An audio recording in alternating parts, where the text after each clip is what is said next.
তোমরা তো সবাই কেমন আছো? আশা করি সবাই ভালোই আছো। তো আজকে দেখো তোমাদের সাথে একটা নতুন রেসিপি শেয়ার করার জন্য চলে আসলাম। দেখো চিংড়ি মাছ নিয়ে নিয়েছি। এখানে তোমার হলো তিল, কাঁচা লঙ্কা, সর্ষে, পোস্ত বেটে নিয়েছি একবারে। আর এখানে দেখো নারকেল থেকে দুধ বার করে নিয়েছি। তো দেখো বন্ধুরা, কড়াইতে প্রথমে তেল দিয়ে দিলাম, সামান্য পরিমাণে দিলাম। জিরা আর শুকনো লঙ্কা দিয়ে দিলাম ফোড়নে। দেখো তেলটা গরম হয়ে গেছে, আমি এখন মাছগুলো দিয়ে দেবো।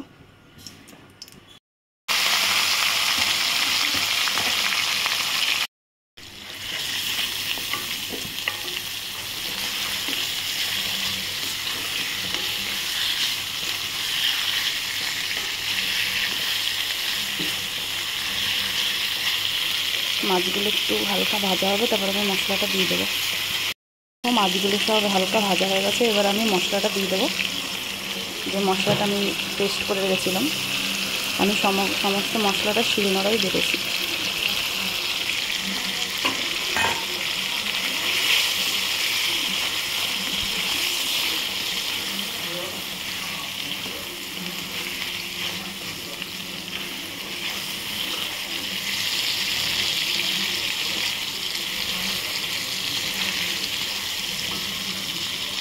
হলুদ আর দেবো না, হলুদটা ভাজার সময় একটু বেশি দিয়ে ফেলছি, তাই হলুদটা এখন আর দিলাম না।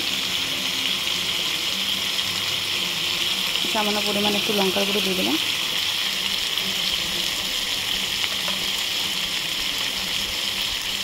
আর একটু লবণ দিয়ে দিলাম। এবার একটু নাড়িয়ে চাড়িয়ে নারকেলের দুধটা দিয়ে দেবো।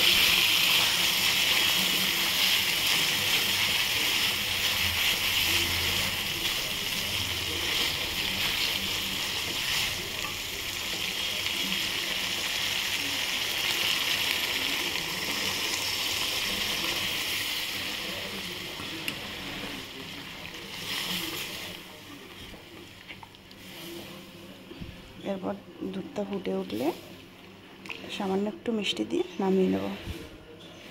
বন্ধুরা, ঝোলটা ফুটে উঠেছে, এখন আমি একটু চিনি দিয়ে দেবো।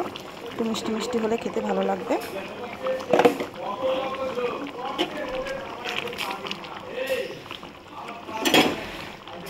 আর দুটো কাঁচা লঙ্কা দিয়ে দিলাম। একটু ফুটে উঠলেই আমি নামিয়ে নেব। তো সবাই দেখো ভিডিওটা, দেখার পরে সবাই একটু কমেন্ট করে বলো যে কীরকম লাগলো রান্নাটা। তোমরা অবশ্যই একদিন বাড়িতে বানিয়ে খেও, তোমাদের খুবই ভালো লাগবে। দেখো প্রায় রেডি হয়ে গেছে। নামানোর আগে একটু কাঁচা তেল দিয়ে দিলাম, সামান্য অল্প পরিমাণে। তো এখন ফুটে উঠলেই তোমরা নামিয়ে নেবে। দেখো সবাই রেডি হয়ে গেছে আমার চিংড়ি মাছের মালাইকারি। তো তোমরা সবাই দেখো পুরো ভিডিওটা স্কিপ না করে। আর ভিডিওটা কেমন লাগলো তোমরা সবাই কমেন্ট করে বলো। আর তোমরা সবাই অবশ্যই একদিন বাড়িতে এরকম করে খেয়ে দেখো, তোমাদের খুবই ভালো লাগবে।